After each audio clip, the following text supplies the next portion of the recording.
Para pemirsa yang baik, selamat siang. Pertama-tama kami sampaikan salam cempala untuk Anda sekalian.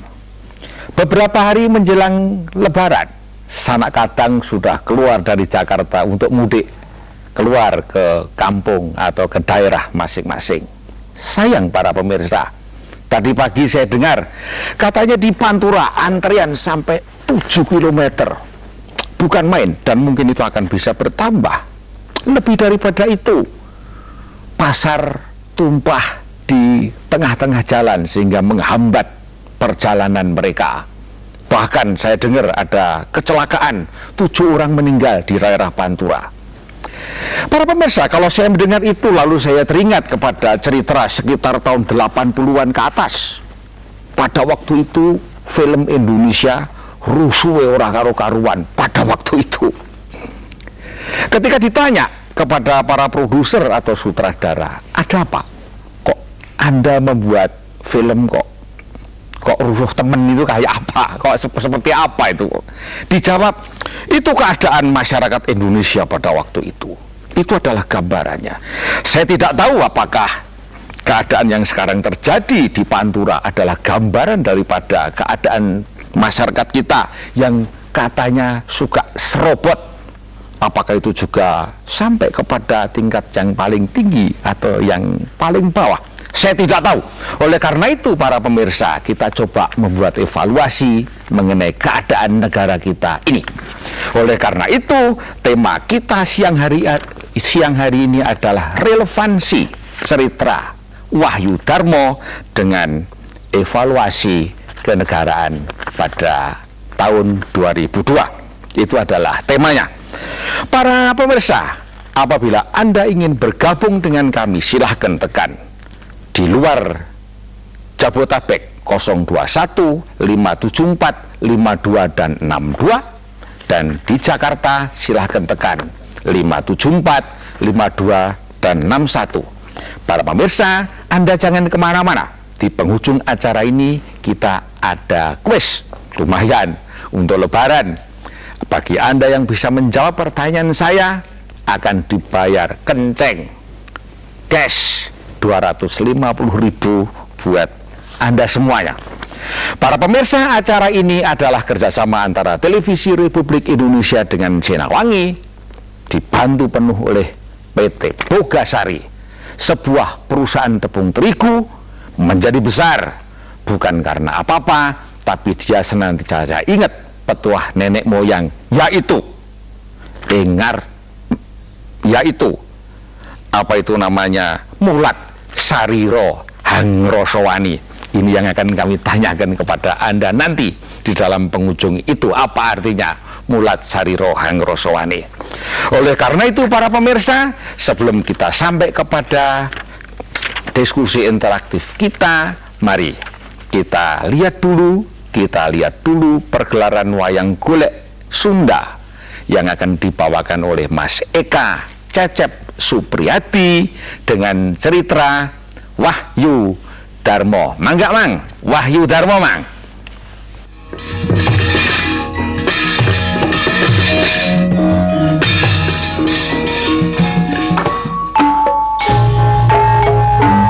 Andawan nandang tenggara ngesuk sejeruan lewung gelung semagang gelung menemukan jilsyatan siluman para kasaka, para putra Pandu sami riruh nirnakan kalungse.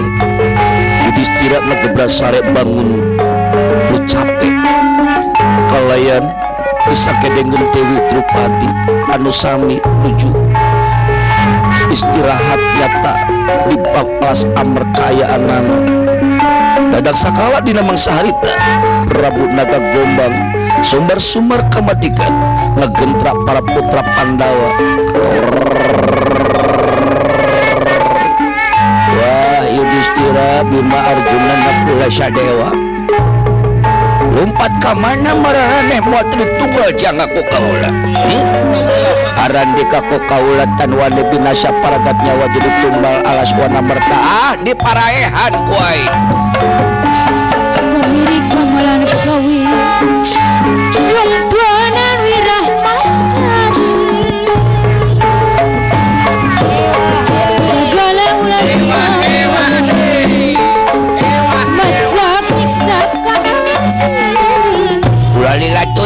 berat awaknya.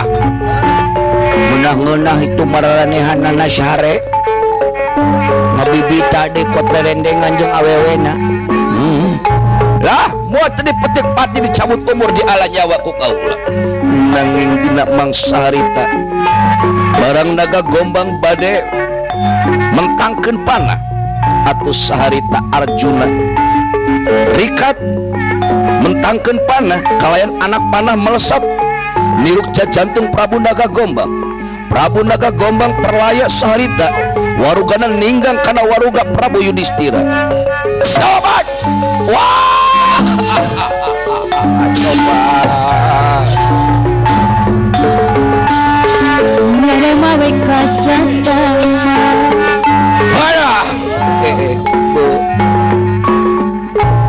naon kula keur ngeunah-ngeunah sarna aya nu nyirnakeun rasa ngadadak aya waruga manusa ragrak sagedengeun kaula berjeng badak ayanana. Pangapunten kaula nu Raka Prabu rai panjenengan anu lepat Arjuna rai panjenengan kaula nu sihapunten Kakang Dimas. Rai telepat malah rai geus ngalametkeun diri akang. Nuhun Dimas, lamun lain lantaran cukang lantaran rai tangtu akang geus palastra, tapi kaula nun Kang Mas iriwitan apan urang parantos aya kasaluyuan sing saha bae anu ngaganggu nuju nyirnakeun raga kari-kari ayeuna rai pisan anu kumawan teu ngaganggu kulum salira ukitune rai nedadi hukuman kaula nun Kang Dimas. Asa teu payus pisan jalma nu geus nyalametkeun diri akang tina pancabahaya kudu dihukum. Kaula nun Kang sadaya parantos saluyu sing saha wae anu ngaganggu kana kula beres dihukuman. Ta ayeuna rai nyangakeun beheung tek-teken ti korok-gorokkeun suku genteng belokeun. Nya ari kitu mah wayahna Kakang Meripati jung rai geura tatapa di Gunung Indrakila di lebah tutugan gunung aya guha Mintaraga tah di lembah dinya rai kedah tatapa gesan nyungsi jatining diri. Sumangga kaula nun permios rai panjenengan kalayan pidoa ti sera diteda jung sing salamet Dimas. Pidoakeun ku akang sing salamet yai. Bangus lampahipun atus saharita Arjuna sejata tapak di guha Mintaraga kalayan saha anu ngadehes ka Prabu Yudhistira teu aya sanes nyaeta Bima Nakula sareng Sadewa. Maksud sami nyuhunkeun diwidian kanggo tatapa meseu salira. Sadaya putra-putra Pandawa sami tatapa brata. Arjuna tatapa di guha Mintaraga kalayan isuk jaganing geto. Arjuna baris kabogaan gelar nyaeta Begawan Mintaraga. Tur Bima tatapa di satengahing sagara kalayan isuk jaganing geto bakal paamprok jonghok sareng Dewa Ruci dewa pangawasa sagara. Atuh Yudhistira tatapa di muara walungan Yamuna nuju gentur tapak Prabu Yudhistira daksakala nyata dina mangsa harita aya hiji manuk nyaeta manuk puyuh lumpat bari kokoceakan di udag-udag ku Jatayu. Manuk puyuh nyumput nyalindung dina lahunan Prabu Yudhistira kalayan Jatayu leungiteun udaganana pasarandop sareng Prabu Yudhistira. Manuk Jatayu cumarita sentak sengor.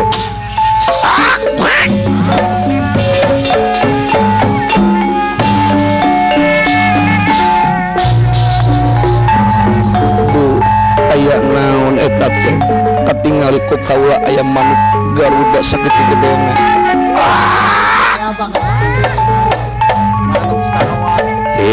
Manusa nu keur gentur tatapa kamanakeun manuk leutik udagan kaula. Jatayu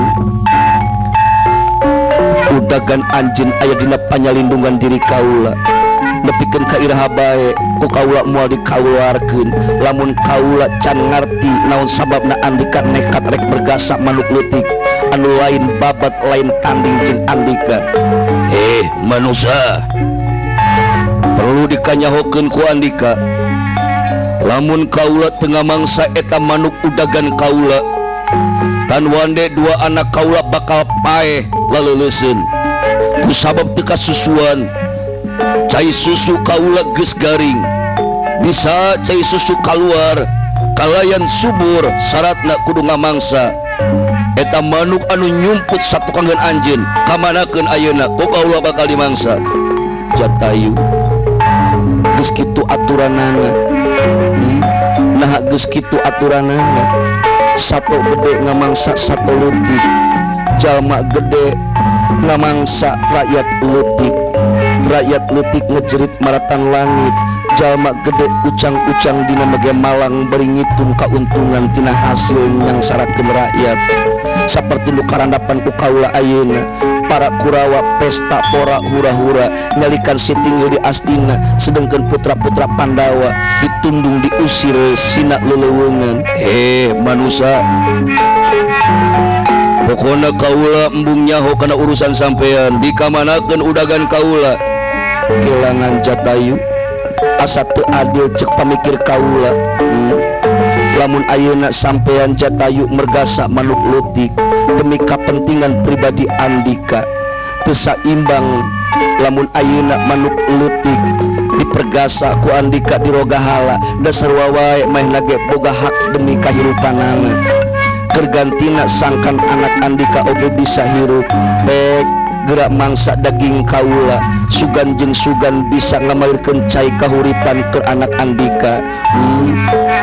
Daging Andika moal nyumponan kana kadahagaan kaula. Kaula hayang ngamangsa sakabeh raga Andika. Jatayu kasarakahan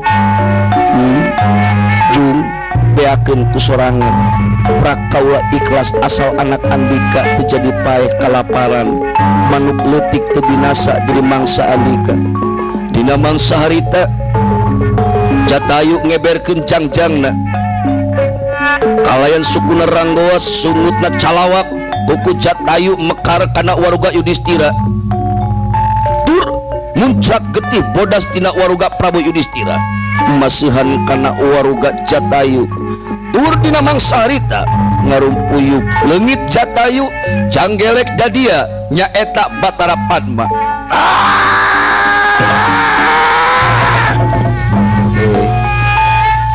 Anak King Dharma Kusuma gitu soteh ama ngan ukur muji kana katiginan Andika. Bener kudu gitu jadi pamimpin, ikhlas ngorbankeun kepentingan pribadi pikeun kepentingan rakyat, ikhlas ngorbankeun jiwa raga demi kepentingan negara. Didoakeun ku kaula isuk cegading geto Andika tangtu bakal panggih jeung kasendangan, kula bakal mulang ka nirwana.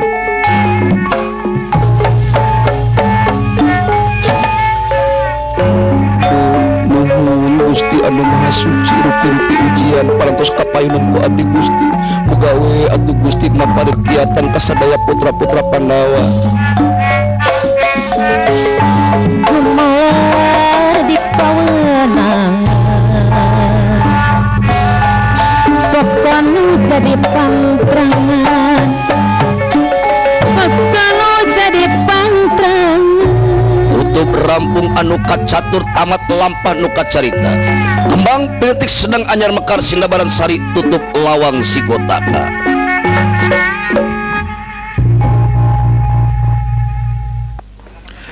Para pemirsa, itu tadi cerita Wahyu Darmo, sebuah cerita yang amat menarik. Kejadiannya sebenarnya terjadi setelah cerita Pendowo Dadu.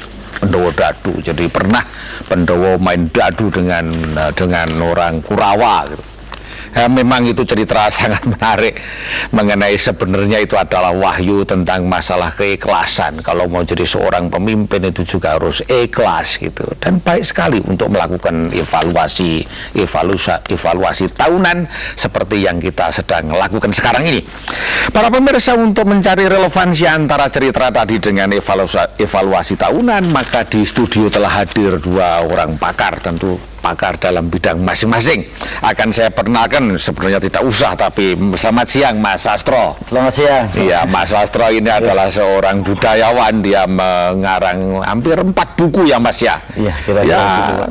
saya pikir cocok untuk diajak ngomong-ngomong perkara evaluasi Mudah-mudahan tahunan. begitu, Pak.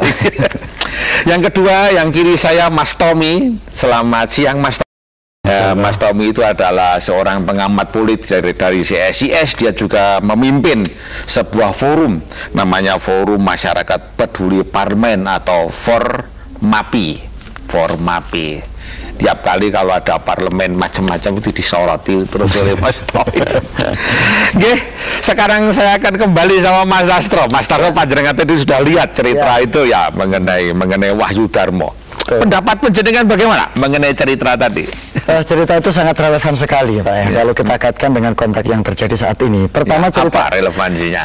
Cerita itu kan terjadi setelah Pendawa mendapat indera pasta itu, terus dia terlena. Bersukacita, bergembira, berpesta pora sampai melakukan judi, dadu, lupa diri. Saking senengnya lupa ya. Dikiranya itu warisan, dikiranya itu hasil perjuangan, padahal itu sebetulnya amanat. Padahal Pendawa ini mestinya pemimpin, menjadi amanat, tapi dia lupa diri. Sekarang rumangsane negara untuk dia sendiri. Kira-kira begitu, sampai negara pun dipertaruhkan. Jadi akhirnya pada saat itu dia kalah dalam perjudian itu. Dan ini konteksnya sekarang ini yang terjadi barangkali kebangkrutan kita sekarang ini karena banyak pimpinan-pimpinan kita melakukan perjudian. Kalau dulu dadu, kalau sekarang mungkin tidak dadu, tapi asasnya sama-sama judi sebetulnya. Iya, lalu akhirnya mau berak-mabrik gitu ya. Tapi ada satu hal yang terpenting di situ, setelah dadu ini kalah, kan ada satu proses pertapaan itu menuju di Indra Kila itu. Itu Arjuna ya. Ada proses peningkatan penyadaran diri. Ada evaluasi diri di situ. Sehingga dia menerima Wahyu Darmo itu kan, wahyu itu turun kan bukan dalam keadaan sukacita, tapi dalam rangka penderitaan, olah batin, olah rasa, sedang poso gitu ya.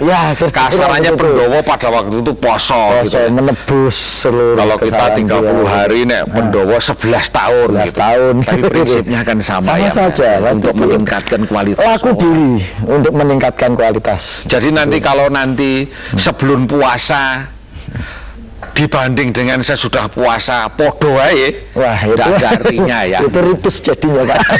Hanya ritus saja di situ.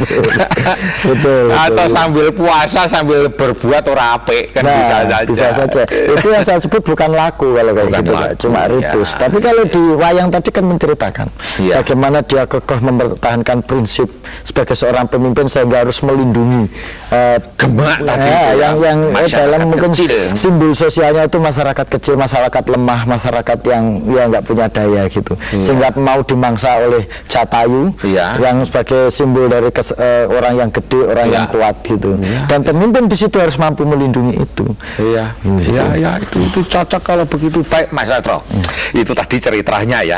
Sebelum kepada Mas Tommy, saya ingin kita ada evaluasi ya Mas. Kita itu akan evaluasi setahun kita, atau hampir setahun, sudah 11 bulan kita perjalanan tahun 2002.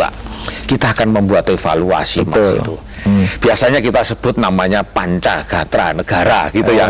Gagal-gagalnya dulu gitu. Ada bidang ideologi, politik, ekonomi, sosial budaya, dan keamanan gitu ya Mas. Kita satu persatu Mas, satu persatu. Evaluasi kita mengenai ideologi kita bagaimana Mas? Plus minusnya apa Mas? Nah, ini sebagai rakyat evaluasi pimpinannya boleh ya Pak ya? Oh ya boleh.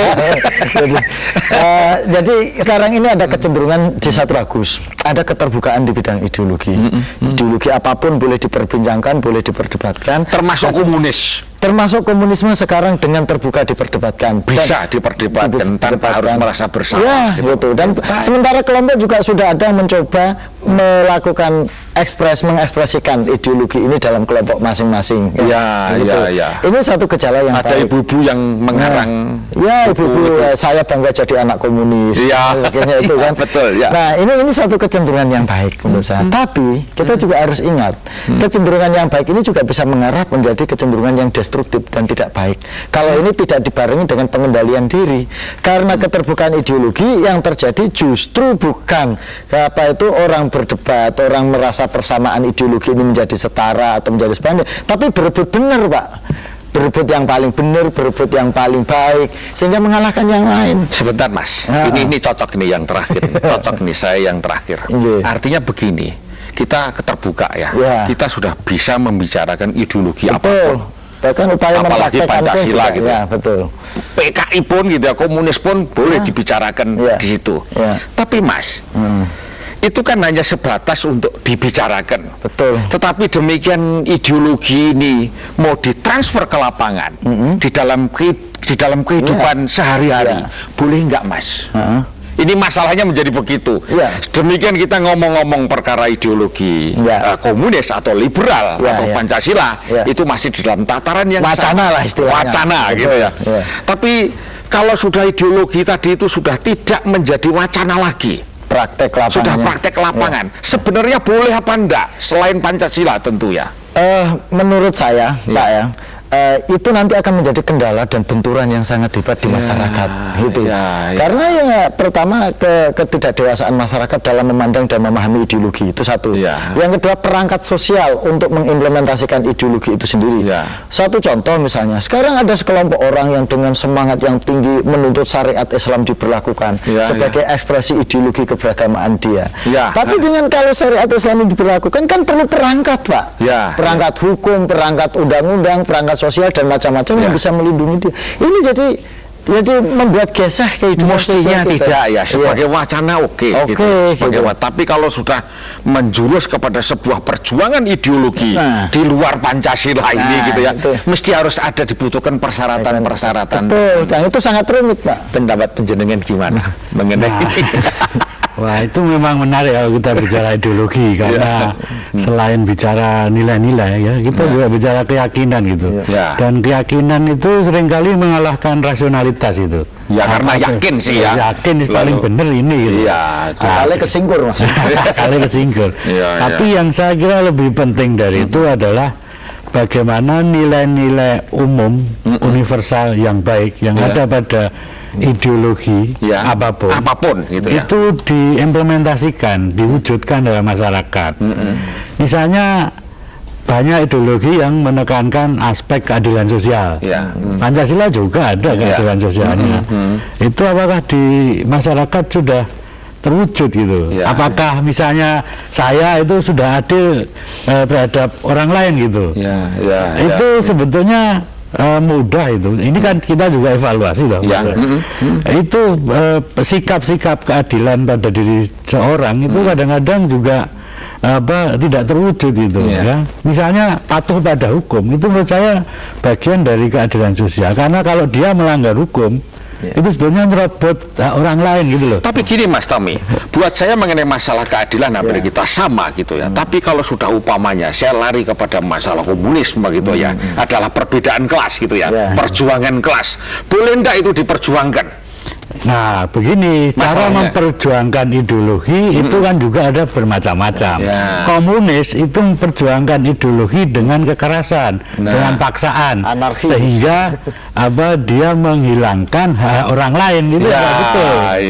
Jadi kekerasan dan paksaannya itu yang nggak boleh gitu. Saya nggak bisa memaksa orang patuh pada apa yang saya yakini gitu. Dengan cara mengacungkan bedul misalnya, itu nggak bisa. Nggak bisa nggak bisa. Jadi semuanya itu harus ada sebuah dialog gitu ya, ngomongkan gitu ya. Umpamanya perjuangannya pun harus di dalam forum yang memang sudah disediakan oleh negara ini untuk memperjuangkan itu gitu. Masalahnya kan mesti harus pada suatu ketika ya, Mas Sastro ya. Kalau ada seseorang memperjuangkan ideologi komunis, kalau berdasarkan tadi itu, kalau dasarnya itu adalah damai gitu ya, diperjuangkan di dalam forum, kira-kira itu apa enggak? Mas Sastro gimana? Saya pikir boleh-boleh saja, Pak. Asal dengan cara yang baik, asal dengan cara yang benar. Cuma persoalannya begini, gitu loh. Kita serahkan aja kepada masyarakat. Persoalan ideologi itu diterima atau tidak, itu kan ada dua hal. Yang pertama karena keyakinan itu tadi, seperti yang dipanggil oleh Mas Tommy. Yang kedua juga karena efektivitas atau fungsi dari ideologi itu bagi orang yang mereka ideologi itu. Sebaik apapun ideologi ditawarkan, kalau dia merasa nggak ada gunanya bagi kehidupan orang, ya dia nggak akan terima itu kok, Pak. Gitu. Baik. Gitu. Saya masih satu lagi yang dikaitkan dengan Mas Tommy yang tadi diucapkan oleh Mas Astra mengenai masalah keyakinan gitu ya. Yang terjadi sekarang mungkin kita belum terlalu mampu ya untuk menampung pendapat-pendapat seperti itu ya. Kadang-kadang mengatasnamakan umat, Pak. Gimana pendapat panjenengan? Itu umat Kristiani atau umat Islam atau umat Buddha? Ya. Jadi nama gitu. Itu yang saya sebut dengan apa ya, politik keblinger yaitu, Pak. Itu yang menurut saya tidak boleh. Jadi mengatasnamakan sesuatu yang universal gitu. Padahal sebetulnya hanya untuk kepentingan-kepentingan yang sangat parsial. Itu bisa merusak itu atas nama umat, atas nama agama. Tetapi perilakunya dalam proses perjuangannya itu sama sekali tidak mencerminkan kepentingan umat, sama sekali tidak mencerminkan kepentingan agama. Misalnya orang berjuang, ini demi umat Anda harus berlaku adil, tapi mersinya 5 ada orang miskin nggak diurusi. Ini untuk kepentingan agama, tetapi rusak kemana-mana, nggak tertib, nggak namanya. Karena pada agama dimanapun nggak ada nyuruh orang rusak itu kok, Pak. Gitu misalnya. Ini bahayanya nanti di situ. Oke, Mas, ini ada satu orang, nanti kita akan lanjutkan di bidang politik ya. Sekarang ideologi, tapi sudah ada yang masuk. Halo, selamat siang.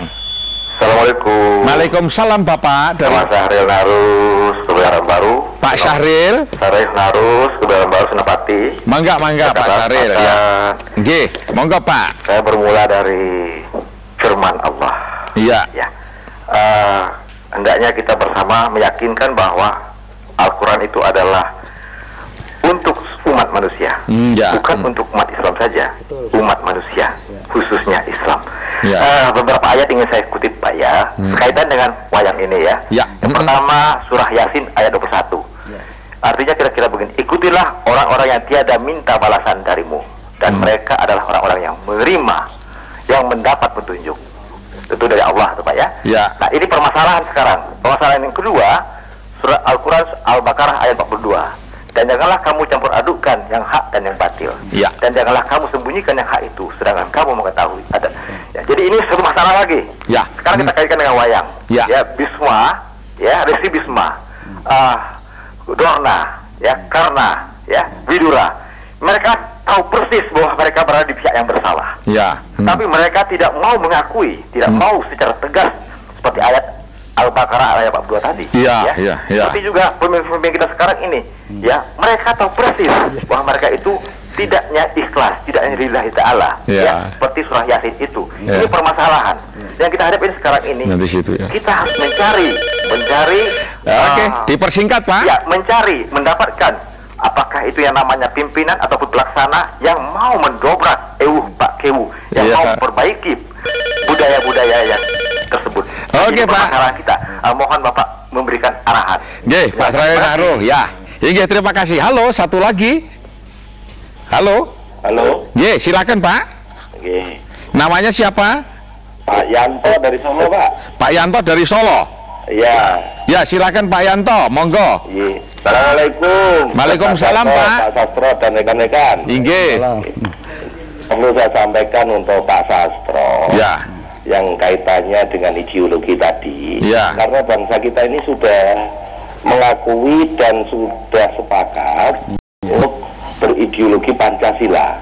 Sehingga kalau ada perkembangan sekarang ini, keterbukaan batu wacana termasuk komunis ini boleh berkembang, saya yakin ini menurut saya kok tidak boleh.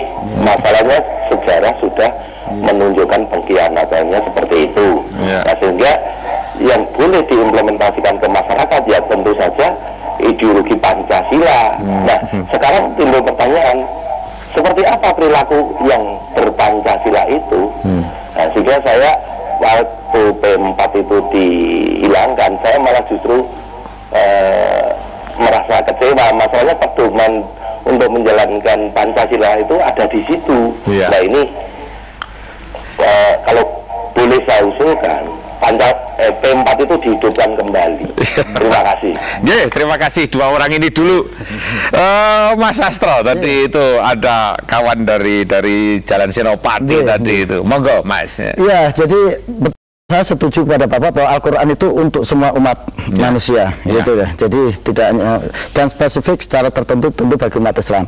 Yang kedua, Al-Quran selalu menjelaskan al-haq, ya dan al-batil gitu. Hudan linas gitu ya, dari hak dan yang batil. Tapi pertanyaan Bapak tadi, kenapa sih orang-orang itu sudah jelas-jelas maunya begitu, sebetulnya nggak mikir rakyat, dan rakyat ini kan menutupi seperti yang dikatakan surat Al-Baqarah itu tadi. Ya, betul Pak. Itulah tugas kita sekarang ini, bagaimana membumikan Al-Quran itu dalam realitas kehidupan sehari-hari. Wayang sebagai tamsil. Al-Quran juga menyatakan bahwa inna fi khalqis samawati wal ardi waqtilafil laili wan nahari la ayatil ulil albab. Pergantian siang dan malam, isi bumi dan langit adalah ayat bagi ulil albab. Itu. Termasuk wayang itu ayat, Pak. Kalau Quran itu ayat kauliyah, ayat tekstual, tapi wayang, pelakuan pejabat, perilaku sehari-hari bapak-bapak yang ada di sini itu juga ayat, namanya ayat kauniyah. Ayat Quran ini bisa terbaca, bisa bermakna kalau diinterpretasikan dengan ayat kauniyah ini. Kalau kita cuma membaca Al-Quran gitu, namanya membunyikan Al-Quran, bukan membaca Al-Quran, Pak. Maka saya setuju dengan Bapak tadi, supaya pemimpin-pemimpin ini, gimana caranya merubah ini? Ya jangan sekedar dibunyikan Al-Quran, Pak, tapi dibacakan Al-Quran. Dalam pengertian makna dari Al-Quran ini harus diderivasikan, diimplementasikan. Ini pentingnya kita bangun struktur sosial itu, Pak.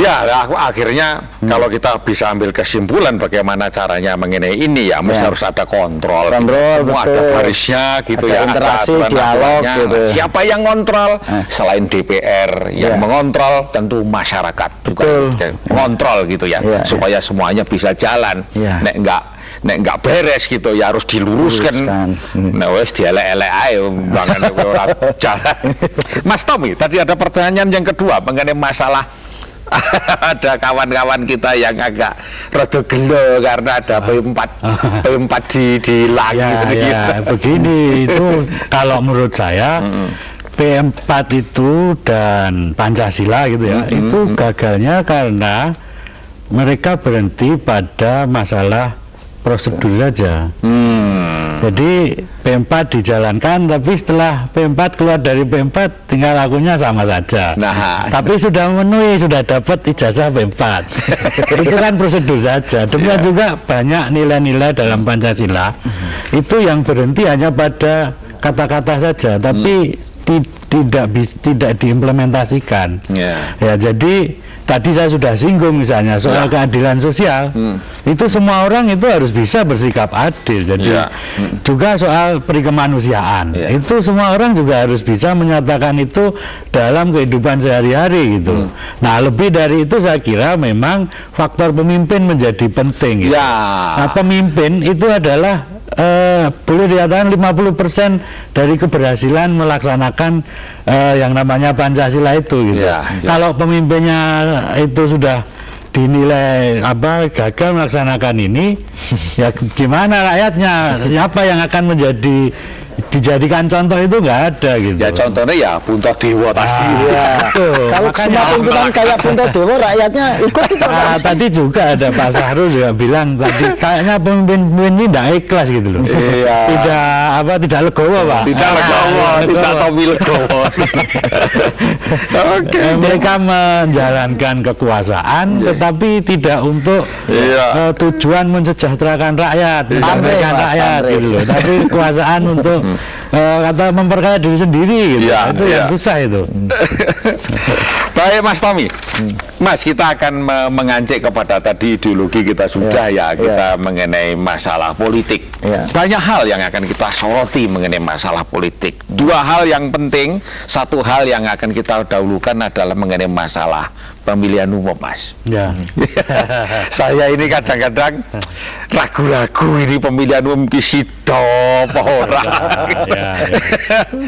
Mas Tommy, bagaimana pendapat penjenengan mengenai masalah pemilihan umum kita ini? Apa ada kira-kira hal-hal hambatan yang menyebabkan pemilihan umum 2004 itu terjadi, dan bagaimana pendapat penjenengan mengenai masalah apa itu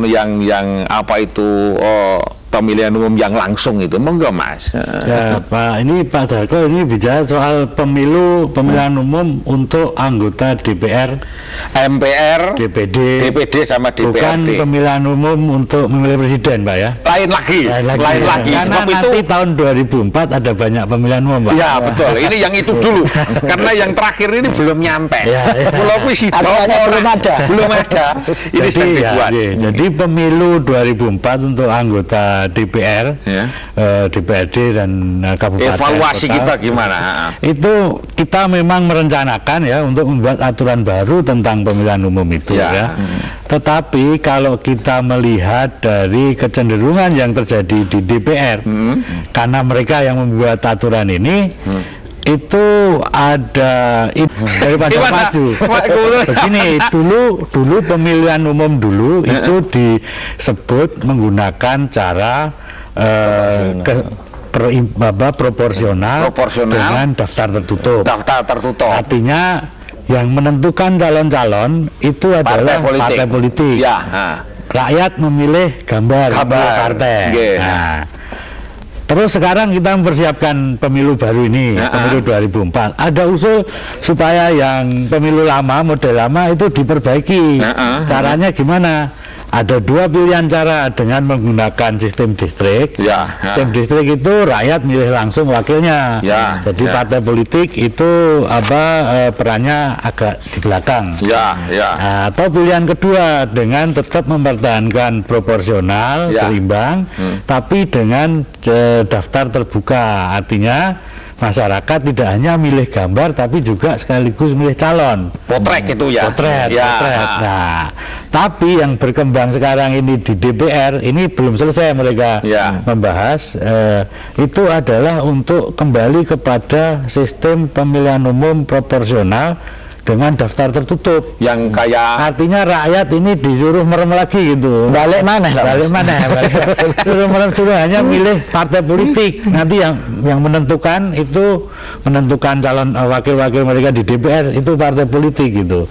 Dan kita susah mengontrol partai politik gitu loh. Karena memang mekanismenya kalaupun ada itu kurang efektif karena hanya 5 tahun sekali itu ya.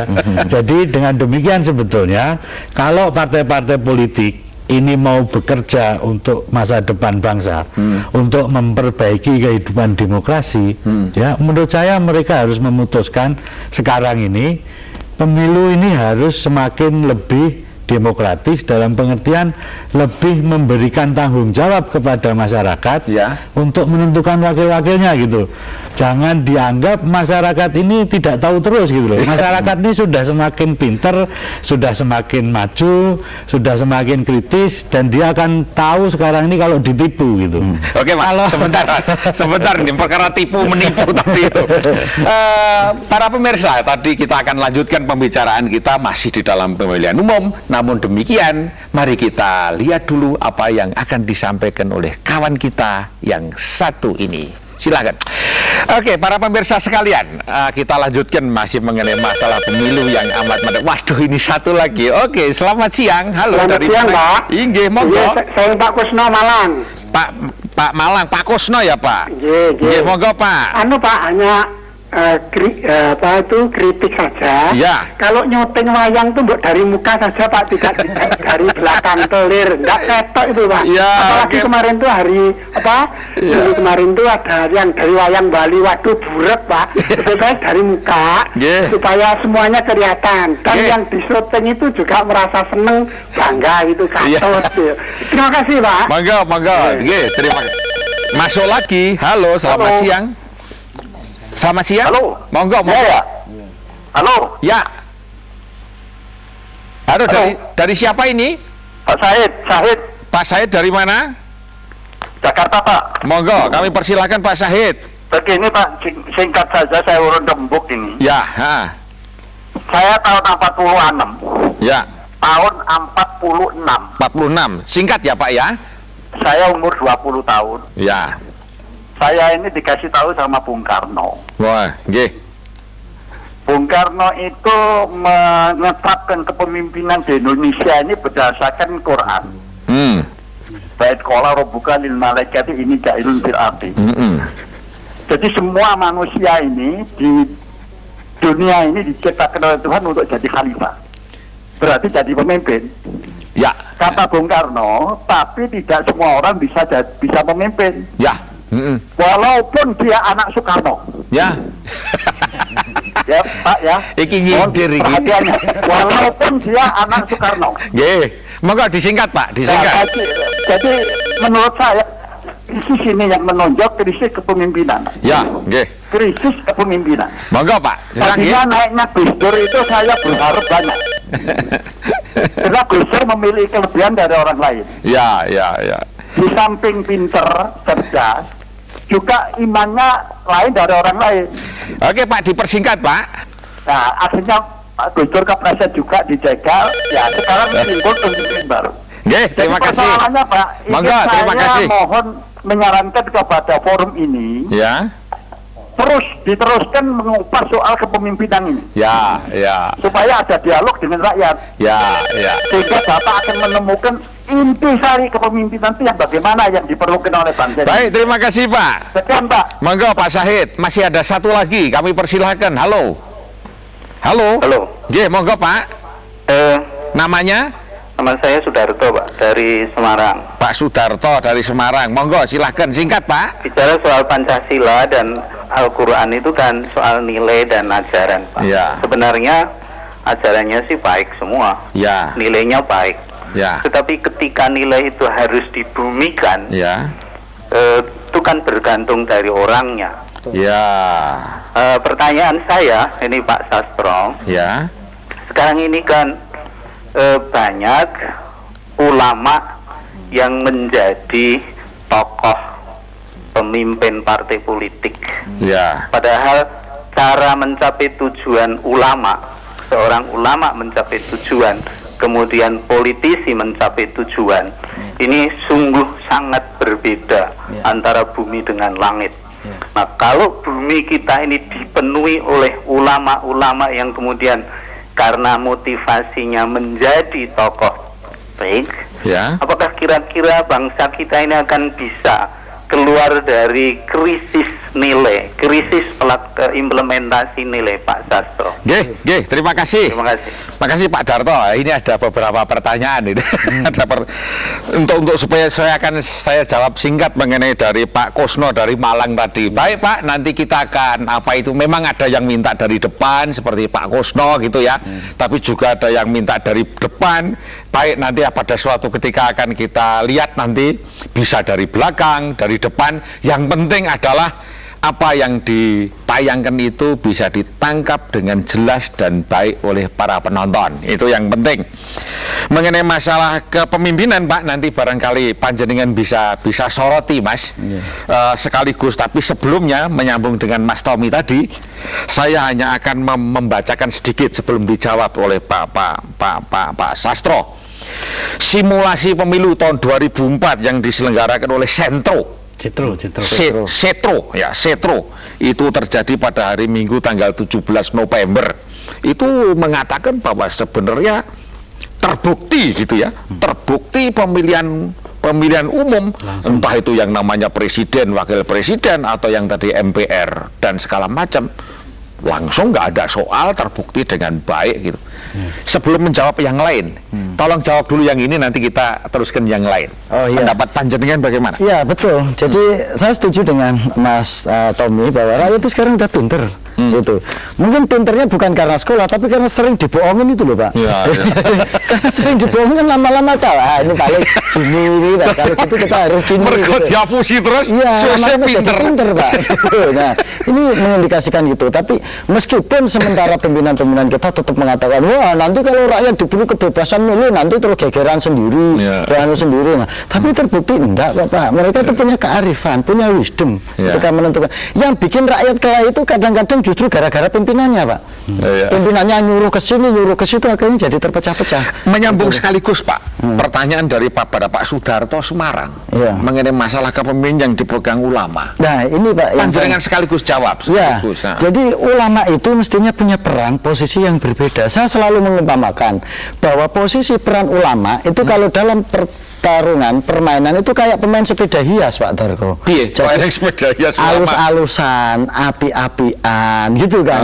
Ulama itu kan yang moral, jaga keadilan, jaga kebaikan. Lah politisi itu kayak pemain gestrek, Pak.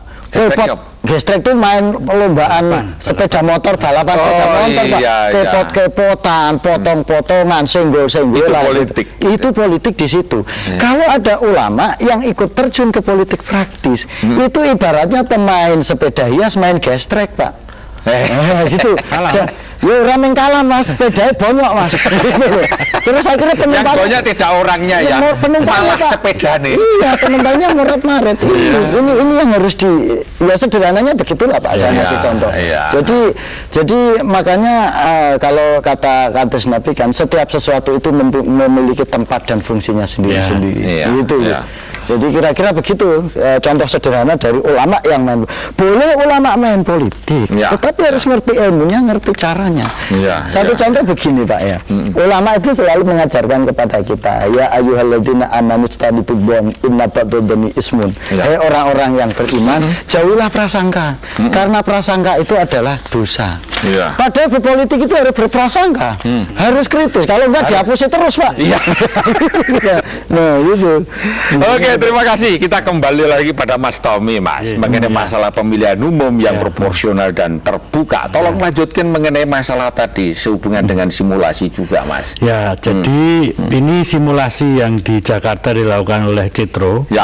Itu adalah yang kedua sebetulnya, Pak Darko. Yang pertama itu dilakukan 2 bulan sebelumnya itu di Tamiang, itu di Aceh Timur. Dan itu juga berhasil gitu. Artinya dalam simulasi itu ditunjukkan atau dicoba ya, rakyat itu memilih pemilu dengan sistem proporsional dengan daftar terbuka. Dulu katanya orang bingung. Mana tadi ini? Di Tamiang, Aceh Timur. Di Aceh Timur malah. Yang baru saja ini di Jakarta, di sini, di Kuningan dan kedua-duanya itu menunjukkan keberhasilan gitu. Di situ calon anggota DPR-nya juga kampanye. Itu malah juga kemarin juga pemilu simulasi untuk calon presiden. Itu mereka juga kampanye berpasang-pasangan dan dalam proses memilih itu tidak ada masalah sama sekali gitu. Bisa melangsungkan secara damai, bisa menghasilkan pilihan-pilihan yang menurut mereka memang pantas untuk jadi pemimpin, pantas untuk jadi anggota DPR gitu. Nah, ini menurut saya asumsi para pemimpin ini juga harus dirubah bahwa kalau rakyat diberi kepercayaan, diberi tanggung jawab, mereka akan melaksanakan dengan baik. Saya yakin itu, Pak. Sekarang ini masalahnya kadang-kadang para pemimpin itu sudah curiga dulu sama rakyat itu kan tidak baik ya. Masa rakyat dicurigai oleh pemimpinnya kan gimana itu? Genten mencurigai rakyat. Nanti kalau rakyat mencurigai itu memang akibatnya bisa tidak baik bagi semuanya gitu loh. Kalau rakyat mencurigai boleh, Mas, yang harus rakyat punya kedaulatan dia. Oke, mengenai masalah politik kita kesampingkan dulu. Ada masalah keamanan. Saya ingin soroti. Begini, Pak, ini jejak pendapat Kompas. Kita ngomong perkara polisi ya. Kita ngomong perkara polisi. Jejak pendapat Kompas. Setelah peristiwa Bali itu rupa-rupanya image Polri kita terhadap masyarakat menjadi baik. Sebagai contoh, umpamanya jejak pendapat mengatakan Juli tahun 2002 polisi yang baik itu, yang dianggap baik itu hanya orang yang mengatakan baik itu hanya 26,6%. Tetapi pada bulan November 2002 orang yang mengatakan polisi baik menjadi 47,1%. Ya hampir 2 kali lipat. Tapi saya ingin tanggapan satu, karena itu adalah penting buat kita ini. Itu keluhan daripada ketua tim investigasi peledakan bom di Bali, Pak. Irjen Imade Mangku Pastike. Jengkel dia, tapi ya sudah gitu ya. Ketika Pak Dai itu dituduh membuat rekayasa bom Bali, nemen itu memang. Nemen. Dia mengatakan agar publikasi yang beredar tidak sampai meracuni rakyat Indonesia yang sekarang sedang dalam keadaan krisis multidimensi. Bagian lain dia mengatakan, saya himbau kepada pihak-pihak luar, terutama para senior mantan pejabat bidang keamanan dan intelligence, agar tidak ikut-ikut melontarkan tuduhan rekayasa dalam penyelidikan perkara ledakan bom di Bali. Wis apik diganggu seniore maneh. Pendapat panjenengan ya apa? Ya ini loh Pak, ini kan gejala yang menarik menurut saya. Dan masalah keamanan ini ternyata erat kaitannya dengan masalah itu tadi, bangunan sosial di masyarakat kita itu, gitu loh. Tadi kan disebutkan ada budaya ewuh pekewuh tadi Pak, yang dari Kebayoran tadi itu tadi.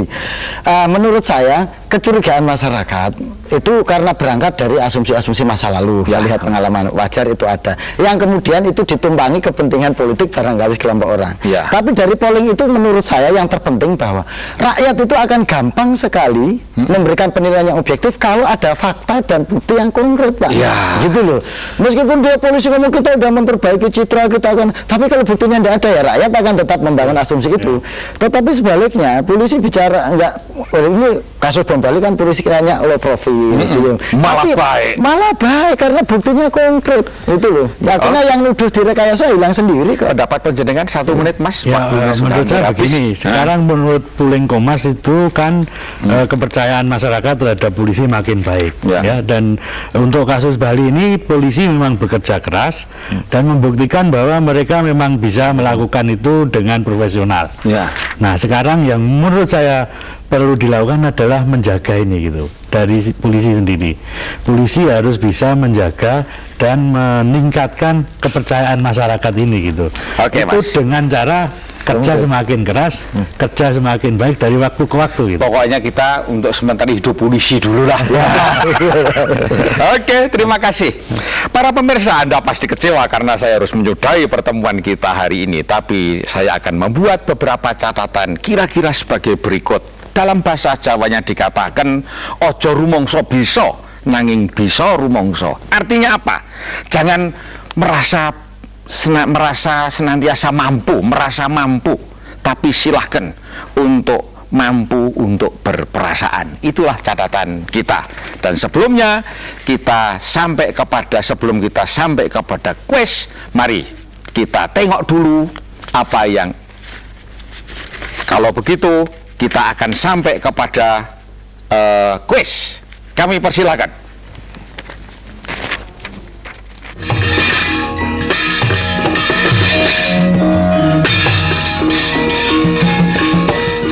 Para pemirsa, ada sekarang pertanyaan saya, apa arti mulat sariro hangrosowani? Halo, kami persilakan.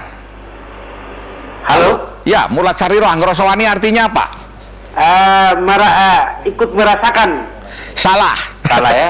Oke, silakan yang masuk lagi. Halo, silakan. Apa mulat sariro hangrosowani? Assalamualaikum. Waalaikumsalam. Pak Sarpo. Yo. Iki Andi Samudra. Oh iya, terlambat Anda. Orang apa-apa Mas. Yang penting orang dapat bis orang apa-apa. Ya, artinya apa? Artinya mari kita ini kalau salah ya. Mari kita sama-sama merasakan keprihatinan ini. Semoga pejabat-pejabat juga merasakan keprihatinan. Oke, masih keliru. Satu lagi. Masih keliru. Satu lagi. Halo, siapa yang ingin menjawab? Mulat sariro hangrosowani. Halo? Halo, siapa yang mau lagi? Mulat sariro hangrosowani. Ini Oke, belum ada yang bisa. Para pemirsa sekali. Halo, silahkan. Yang terakhir. Halo. Silahkan, apa artinya mulat sariro hangrosowani? Berani mawas diri. 250 untuk Anda. Namanya siapa Pak? Pak Rendro Pak. Pak Rendro, silahkan hubungan dengan Sinawangi 877 99 388 877 99 388 dengan Sinawangi untuk teknis pengirimannya. Para pemirsa, akhirnya saya Sudarko Prawiroyudo menyampaikan salam cempala. Terima kasih untuk Mas Sastro, kepada Mas Tommy, Mas dari Bogasari, dan sampai jumpa pada tanggal 15 Desember pada pukul 14 sampai dengan pukul 15. Sekali lagi, salam cempala, minal aidin wal saizin. Maaf lahir batin.